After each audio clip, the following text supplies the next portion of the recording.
సన్నాసులకు పాలన చేతనైతే లేదు. ఈయనకి ఈర్రా, ఈయనకు ముఖ్యమంత్రి పదవి ఈరి. ఇప్పటికో 1,00,000 ఎకరాలు లోపల వేసుకున్నాడు, ఇంకో 1,00,000 2 లక్షల ఎకరాలు మళ్ళీ మొత్తం మింగేస్తాడు. అంటే పాలన చేత కావడం అంటే ఏంది కేటీఆర్? పాలన చేత కావడం అంటే దళితుల, బీసీల, గిరిజనుల చేతుల్లో ఉన్న భూములని మింగేయాలి, అంతే కదా. పాలన చేత కావడం అంటే ఏంది? సారా దందాలు చేయాలి. పాలన చేత కావడం అంటే ఏంది? భూములు కబ్జాలు చేయాలి. పాలన చేత కావడం అంటే ఏంది? భూమి కనబడంగానే బ్లూ షీట్లు కొనాలి, బౌన్సర్లను పెట్టాలి, ఎవడన్నా ఎదురుగా వస్తే వాడిని లేకుండా చేయాలి. ఇదే కదా పాలన చేత కావడం అంటే. ఫస్ట్ నువ్వు రాజలింగం హత్య గురించి మాట్లాడు. రాజలింగంని ఎవరు హత్య చేసి ఉంటారు? ఎందుకు దాని మీద బీఆర్ఎస్ వాళ్ళు ఫోకస్ చేస్తలేరు? రాష్ట్రంలో మిగతా చోట జరిగిన వాటి మీద మాట్లాడుతున్న మీరు రాజలింగం హత్య మీద దీని మీద ఎంక్వైరీ చేయాలి, రేవంత్ రెడ్డి ఎందుకు చేస్తలేమని ఎందుకు అడుగుతలేరు? గట్టిగా ఎంక్వైరీ చేయాలి, ఎంక్వైరీ సరిగ్గా నడుస్తలేదు ఏంది? పోలీసులు అటు ఇటు అవుతున్నారు ఎందుకు అడుగుతలేడు కేటీఆర్? చెప్పండి. పాలన చేతనైతే ఈయనకు మాత్రమే చేతనైంది, ఎవరికి చేతనైతే లేదు. దేశంలో ఉన్న వాళ్ళకి చేతనైతే లేదు, ఏ రాష్ట్రంలో ఉన్న వాళ్ళకి చేతనైతే లేదు, తెలంగాణలోకి అసలే చేతనైతే లేదు. ఈయనకు ఒక్కనికే చేతనవుతుంది.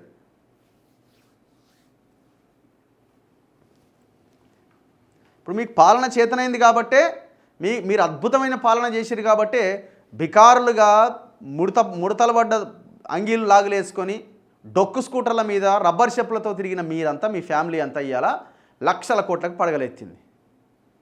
ఎక్కడి నుంచి వచ్చినాయి ఈ పైసలన్నీ? ఏం సంపాదన ఇది? పాలన చేతనవ్వడం అంటే ఇదే కదా. నేను ఇప్పుడు ఉన్నోళ్ళనేమి నేనేమి వాళ్ళేం గొప్పగా చేస్తున్నారని చెప్తలేను. మీరు పొరపాటును కూడా మళ్ళీ ప్రజలు ఎట్టి పరిస్థితుల్లో వీళ్ళు ఉంటేనే బాగుంటుందేమో అని అనుకునేటువంటి ఆలోచన ప్రజలు చేయకూడదు. అవసరమైతే వీళ్ళు ఫెయిల్ అయితే ఆల్టర్నేట్ ఇంకో దాని వైపు వెళ్ళాలా, అంతే తప్ప మీరు మళ్ళీ వస్తే ఇంకేమైనా ఉందా రాష్ట్రం? ఏడాది పాలనలో అన్ని రంగాలకు చావు దెబ్బ. రాష్ట్ర ప్రగతిపై సీఎం చెప్పేవన్నీ అబద్ధాలే.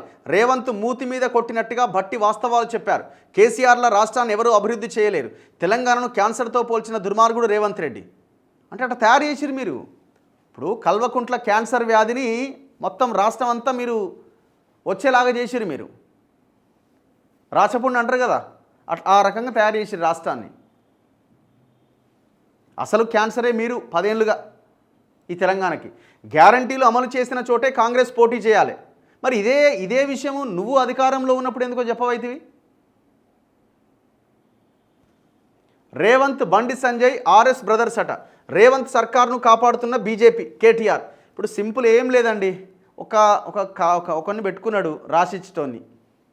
ఇక వాడు ప్రాసలో తీరుగా రాసిస్తాడు, అది పేపర్లలో రాయించుకుంటాడు. ఈయన ఇంతకు మించి లీడరే కాదు. ఇక ఇప్పుడు ఆర్ఎస్ బ్రదర్స్ అని ఓ లెక్క, రేవంత్లో 6, సంజయ్లో ఎస్ తీసుకొని ఆర్ఎస్ బ్రదర్స్ అంటున్నాడు. ఇట్లాంటి ప్రాసలతో కూడిన ప్రసంగాలు తప్ప మళ్ళీ అది కూడా రాసిచ్చిందే ఒకరు. మీకు మాట్లాడే నైతిక అర్హత లేదు బాస్. మీరు ఎప్పుడో ప్రజల విశ్వాసాన్ని, ప్రజల నమ్మకాన్ని, అసలు కనీసం మీరు విలన్లు కాదు కదా, మీరు కనిపిస్తే అన్నట్టుగా ప్రజల మనసుల్లో మీరు నిలిచిపోయినారు. మీరు